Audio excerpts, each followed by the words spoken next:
Welcome, and thank you for joining us to part two of Violence Free Minnesota's Housing 101 for victim service providers on affordable housing models.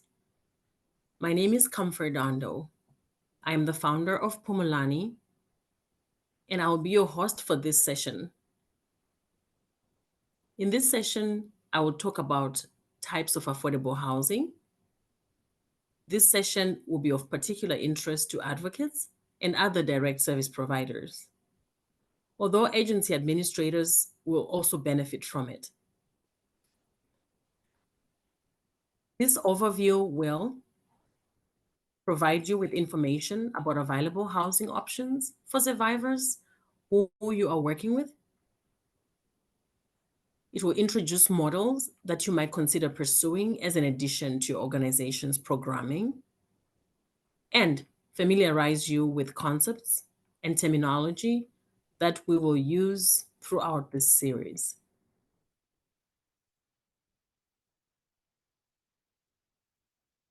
It's important to say at the outset that there are not nearly enough affordable housing in Minnesota. But there are several programs that provide rental assistance. We can't cover all these Minnesotan programs in this training. There are some smaller, specialized, state-funded, or local rental assistance programs. But for today's purposes, we'll focus on the following four general categories of affordable housing models. First is supportive housing, which includes transitional housing, rapid rehousing, and permanent supportive housing. Next, the government subsidized models, which include housing choice vouchers, commonly referred to as Section 8, project-based housing, and public housing. We will also touch on a type of affordable housing that is not well known, Section 42, or low-income housing tax credit housing, commonly referred to as tax credit properties. And finally, we will touch briefly on a couple of other housing models that I will describe later in this session.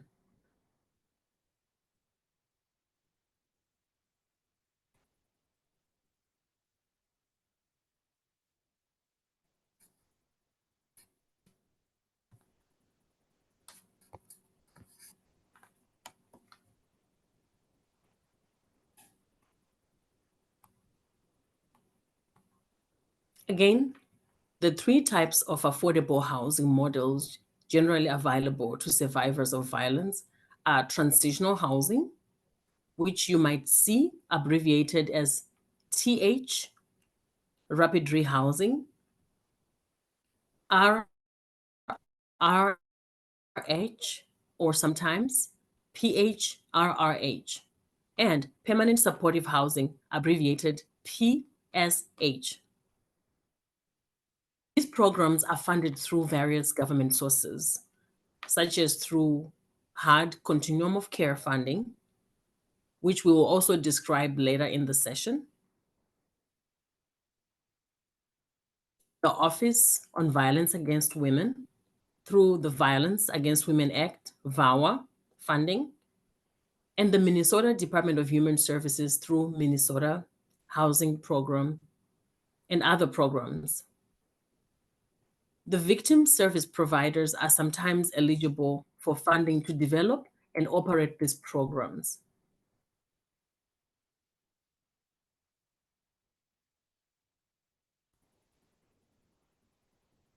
We'll start by talking about transitional housing. Transitional housing is time limited, usually between 6 to 24 months. In some programs, can be up to 36 months. It is intended to act as a bridge from being unhoused to permanent housing. Some of its components are rental subsidy, meaning that the rent is paid in full or in part by a provider versus the tenant. The amount of rent the tenant is required to pay varies according to the terms of the program. Supportive services, meaning the housing is paired with services from a service provider. Services are also determined by the program requirements and can include services such as support for behavioral health or substance abuse, parenting classes, parent-child counseling, job skills, financial and life skill programming, etc. The length of a lease or tenancy must be a minimum of 1 month, but not more than 24 months.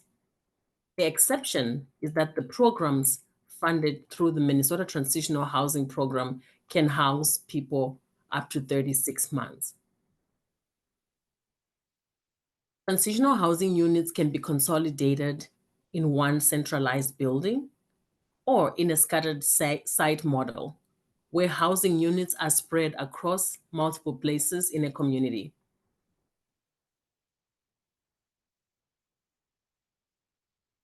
Next, rapid rehousing, abbreviated as RRH,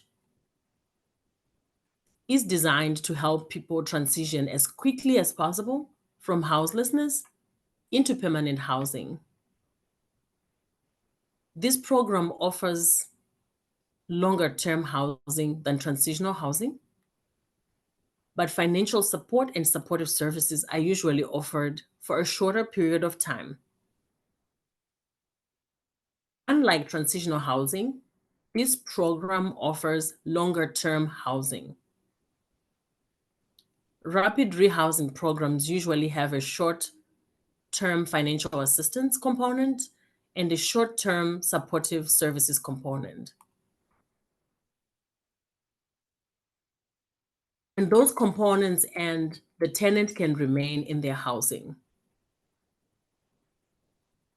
The core components are, first, rapid rehousing programs are grounded in the housing first approach. This means that programs should be low barrier and flexible to address the individual's needs of program participants.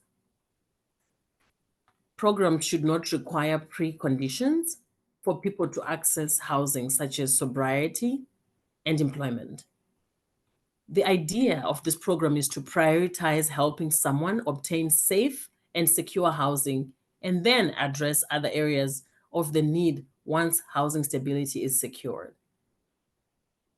Next, in rapid rehousing programs, providers would generally help a program participant locate permanent housing.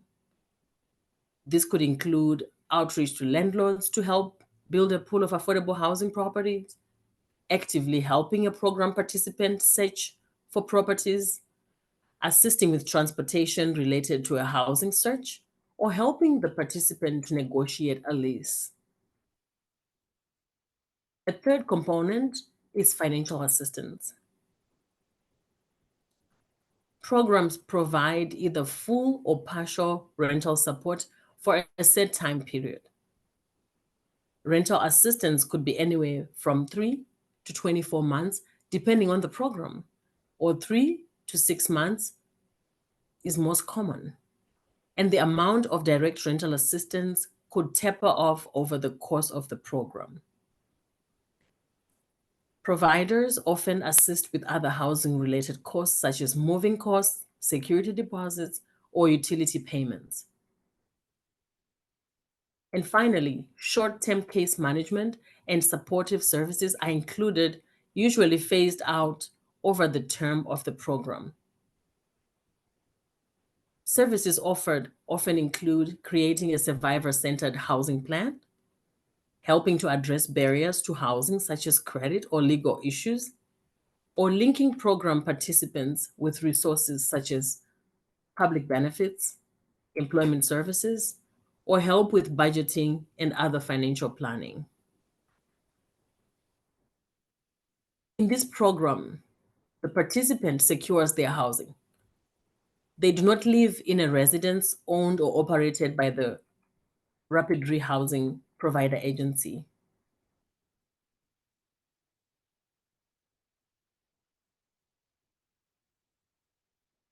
Permanent supportive housing, or PSH, is permanent housing in which long-term leasing or rental housing assistance and supportive services are provided to assist households with at least one member, adult or child with a disability, or achieving housing stability. The services are designed to build independent living and tenancy skills and connect people with community-based healthcare, treatment, and employment services. Components generally include long-term, full or partial rental coverage. Participants can remain in the program as long as they qualify. It includes ongoing supportive services depending on the needs of the program participant, which can include but are not limited to moving costs, case management, life skills training, mental health services, transportation, etc. And the program is intended for individuals who need the most intensive and ongoing assistance to maintain their housing. Some of the ways in which permanent housing models are structured are housing units owned or operated by the provider, whether scattered site or site-based, housing in a private market, unit subsidized by the program, and in either model, supportive services may be provided on or off-site.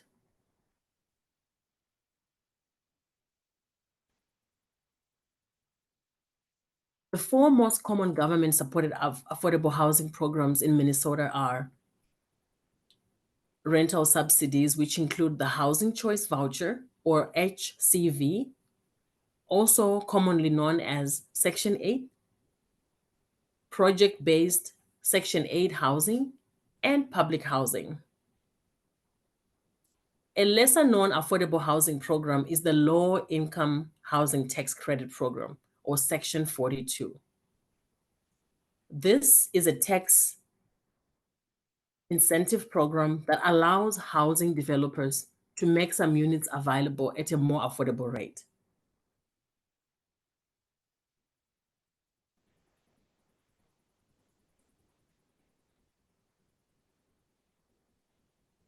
The Section 8 voucher program, also known as Housing Choice Vouchers, or HCV, is a hard rental subsidy program that provides a voucher to program participants. The subsidy moves with the tenant and is not tied to a specific property. So the tenant is able to retain the voucher and move to another property they may choose. The core components of the voucher are as follows.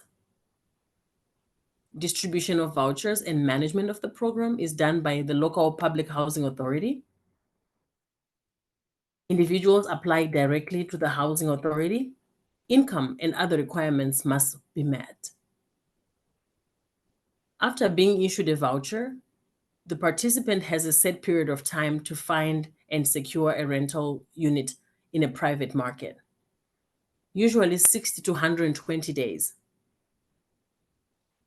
Program participants pay a portion of their income towards rent, usually about 30%. The voucher subsidy covers the remainder of the rent and is paid by the public housing authority directly to the landlord. Landlords are not required to accept Section 8 vouchers, so sometimes it can be challenging to locate housing. Housing authorities usually have limited times when they will accept applications. Section 8 vouchers are in high demand and waiting lists are long. If you're working with someone who is interested in applying, encourage them to find out when applications are open and apply as soon as possible. In some instances, a local housing authority will designate a certain number of housing vouchers directly to a victim service provider who can then distribute them to survivors who they are working with. VSPs can contract their local public housing authority to see if that arrangement is possible and how it could work in practice for their organization. Access to Section 8 vouchers and corresponding housing units varies around the state. For example, in parts of greater Minnesota, vouchers may be more readily available than those in the metro area, but available units might be harder to find.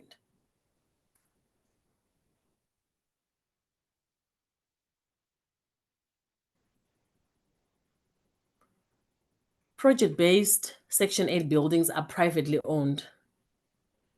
In this program, unlike the Section 8 voucher program, the rental subsidy is attached to a particular building or a unit within a building rather than to the tenant. Sometimes an entire building will carry the Project 8 Section 8 subsidy, and sometimes the subsidy is limited to a portion of the units in a building. The subsidy is attached to the unit, not the tenant. So if the tenant moves out, they cannot take the subsidy with them. As with the Housing Choice Voucher Program, the tenant must meet income qualifications and will pay a portion of their income for rent, usually around 30%.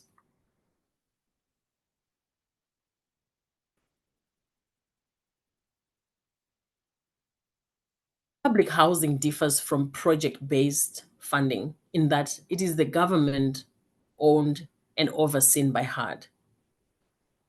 Public housing subsidies are also tied to the unit and do not follow the tenant. Public housing can include apartments, single-family homes, or townhomes.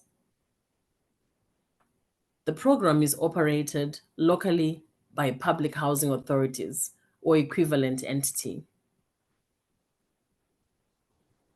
The Public Housing Authority will periodically open the project for applicants, and people can submit applications during the window of the time. However, senior citizens and people living with disabilities can often apply outside of that window. Eligible applicants must be low income and meet other eligibility requirements, such as age, family size, disability, or immigration status. As with low project-based housing, the subsidy is attached to the building or unit, and the tenant cannot take it with them if they move, but they can stay indefinitely and if they meet their lease requirements. As with the other two projects we've outlined, the tenant pays a capped portion of their income towards the rent, usually around 30%.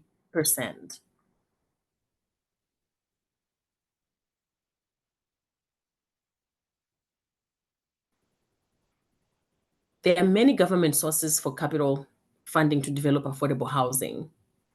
The most common is through the use of tax credits. The Low Income Housing Tax Credit Program, otherwise known as Section 42 housing, is one of the largest, fastest growing sources of affordable housing in the United States. This is a tax credit for investors to provide capital funding in exchange for a tax break, which allows the developer or owner to make some units available at an affordable rate for households at a certain income level. One reason LIHTC is not well known is that it is not a HUD program, but rather an IRS tax incentive program. This is a tax credit for investors to provide capital for a tax break, which allows housing developers or owners to make some units available at a more affordable rate for households at a certain income level. Some of the core components of LIHTC housing include The program is administered locally by each state's housing finance agency, which in Minnesota, it is the Minnesota Housing Finance Agency. Housing developers apply to receive low-income housing tax credits to help fund their development. In exchange for the tax credits, a housing developer must set aside a certain amount of units in their property for individuals who are below a certain income level and must cap the rent for the individuals at a certain percentage of the average median income. Tenants must locate LIHTC units on their own in their community, and then they can apply directly to the landlord or housing provider for that unit. Tenants must meet the income level requirements that are set for the unit. If accepted as a renter, then the tenant signs the lease directly with the landlord and pays rent directly to the landlord. The best way to locate these properties that participate in this program is through Housing Link. They can provide assistance with your search, though it must be done property by property. There are 4 reasons for VSPs to become involved in this housing program. Low-income tax credit housing is often paired with supportive services, providing an opportunity for local programs to develop relationships with landlords for this purpose. Another good reason for VSP involvement in this program is to influence how fund allocation priorities is established through participating in a process to develop what is called a qualified allocation plan. Contact MHFA for more information about how to become involved in this process. LIHTC funded properties can be owned by either nonprofit or for-profit housing providers. Most victim service providers will not have the capacity to develop properties by themselves, but if your agency is considering doing so, you can apply for LIHTC's tax credits to financially support your project. More commonly, a victim service provider could partner with a housing developer to provide services at a LIHTC property. The resource section attached in this section will include contact information for MHFA and links to the 4-part series by the Safe Housing Alliance about LIHTC.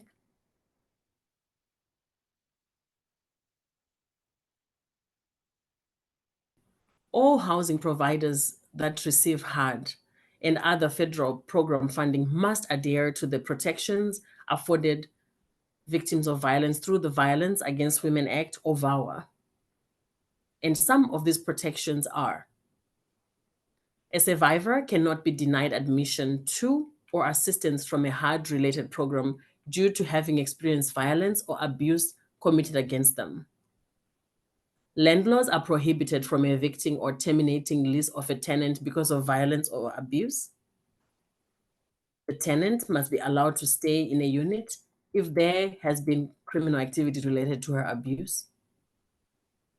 A survivor who holds a housing choice voucher must be allowed to retain it if they need to move because of abuse. A survivor can request an emergency transfer if they are unsafe because of abuse, whether in the same building, same complex, or another complex if applicable. Survivors have the right to request a lease bifurcation to remove the abusive person from the lease. Survivors have the right to seek law enforcement and other assistance without retaliation, and they cannot be retaliated against for accessing VAWA protections. These are only some of the housing protections afforded survivors under VAWA. In the resource section of the segment, we'll provide information about how advocates can learn more.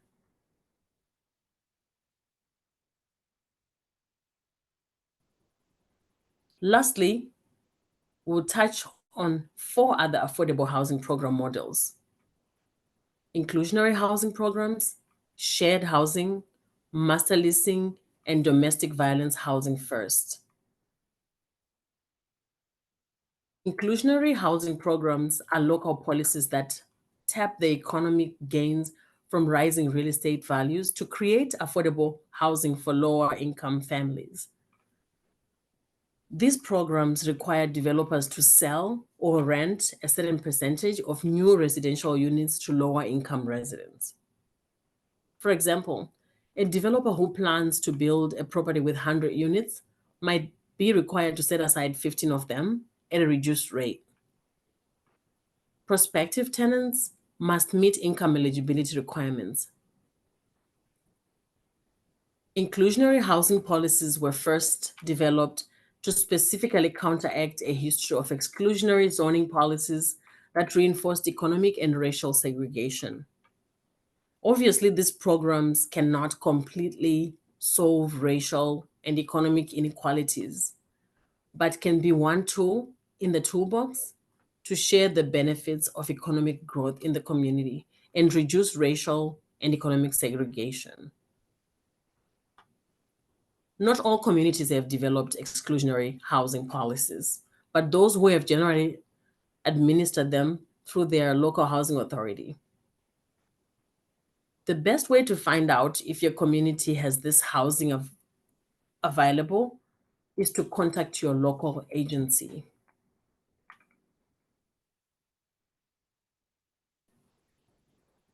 In a shared housing situation, two independent tenants or families share a single housing unit with a shared common space but separate private living spaces for each tenant or family unit. This model can be used in many different housing program types, such as transitional housing, permanent supportive housing, or rapid rehousing, and can be set up in a variety of ways. For example, in the case where a provider owns a single family home that they want to use for permanent supportive housing, they might choose to use the house to support a single family, or they can use a shared housing model and house more than one family if the space allows for it. Each family would have their own private and secured room within the house, but the common space would be shared. Another example could be where the provider helps match up two program participants who want to live together and share the rent to make the apartment cost lower.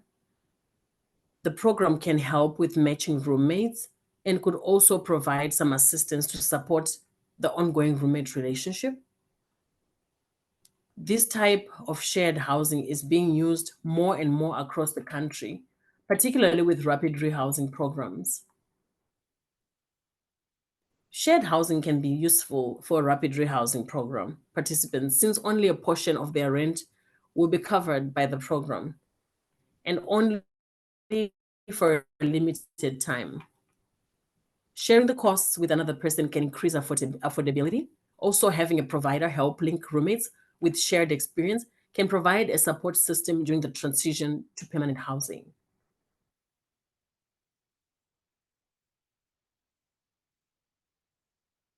In master leasing, a provider such as a victim service provider leases one or more housing units from a property owner, which are then sublet to program participants.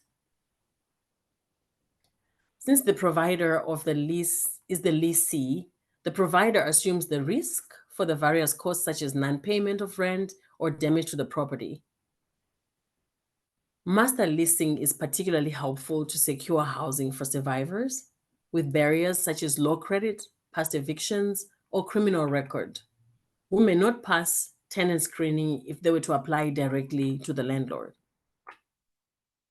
Also, master leasing can be a valuable tool for victim service providers who want to have housing units available to the survivors they work with, but do not want to develop or own properties. A provider may master lease several units in one location, such as a single apartment building, or may lease units at a different locations across the community. Master leasing can also be used to support several different housing models, including rapid rehousing, transitional housing, or permanent supportive housing. A variation of this model is third-party contracting, where a program participant has a lease directly with the landlord, not the provider, but the provider has a separate contract with the landlord through which they assume some of the risk or responsibilities related to the unit.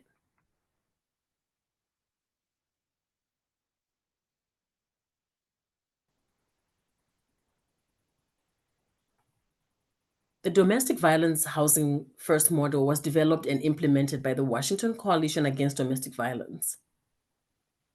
This model builds on the Housing First philosophy used in the greater community serving unhoused people, and also on the community advocacy that many domestic violence programs have been doing for years, designed to help survivors stay safely in their homes. The DV Housing First initiative was shown to be a promising practice to help survivors obtain or retain housing. This model identifies three components. The first is survivor-centered and trauma-informed mobile advocacy. Advocates meet survivors in a location of their choice. This might be in the survivor's home, a coffee shop or library, or anywhere where the survivor feels safe and comfortable. Particularly if the meeting takes place in a public location, special attention is given to confidentiality and privacy. Mobile advocacy is not a crisis response. It is a supportive, trauma-informed exploration of the survivor's individual situation and self-identified needs and goals. Providers also actively engage in the community through outreach, relationship building, and partnership with other organizations in the community who can help with housing solutions. A housing first model recognizes that the more a survivor is connected to community, the more likely that person is to thrive and achieve safe and stable housing. Advocates must be knowledgeable about and connected to a community to facilitate meaningful connections to community services. Flexible financial assistance is a key component to Housing First program.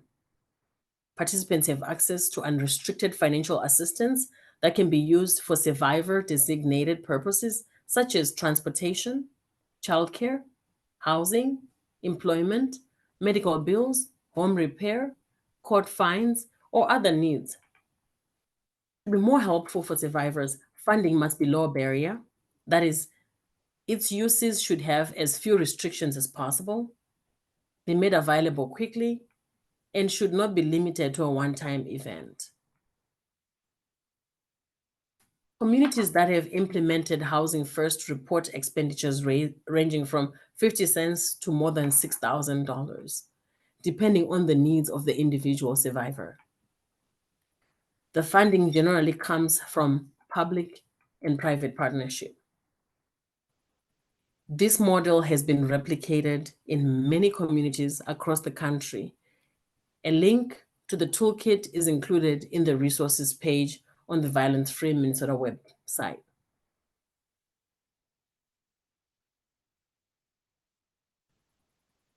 In addition to the Housing First toolkit, information about VAWA protection, supportive housing models, and more can be found on the resources page connected to this segment.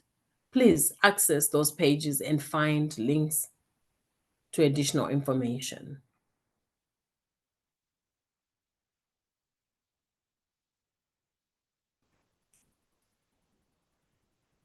Thank you so much for joining us today. We hope this session helped increase familiarity with affordable housing models and that it might have generated some ideas you could consider exploring in your agency. Please visit the resource page connected with this session, and we hope you will join us for the remaining sessions of the series.